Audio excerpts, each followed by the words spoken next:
Hello everyone. ಪ್ರಶ್ನೆ ಸಂಖ್ಯೆ 74. ನರ ಅಂಗಾಂಶದ ರಚನಾತ್ಮಕ ಮತ್ತು ಕಾರ್ಯನಿರ್ವಾಹಕ ಘಟಕವನ್ನ ಹೆಸರಿಸಿ. ಈ ಘಟಕದಲ್ಲಿ ನರಾವೇಗಗಳು ಸಂಚರಿಸುವ ಮಾರ್ಗವನ್ನ ಬರೆಯಿರಿ, ಇದರ ಕಾರ್ಯವನ್ನ ನಿರೂಪಿಸಿ ಅಂತ ಇದೆ.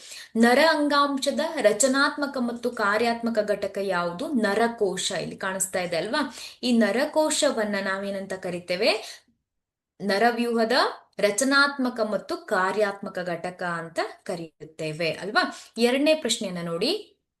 ಈ ಘಟಕದಲ್ಲಿ ನರಾವೇಗಗಳು ಸಂಚರಿಸುವ ಮಾರ್ಗವನ್ನ ಬರೆಯಿರಿ ಅಂತ ಇದೆ.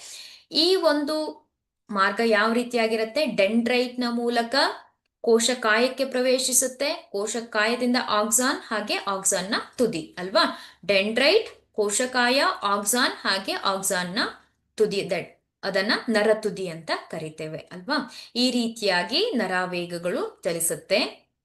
ನಂತರದ ಮೂರನೇ ಪ್ರಶ್ನೆಯನ್ನ ನೋಡಿ.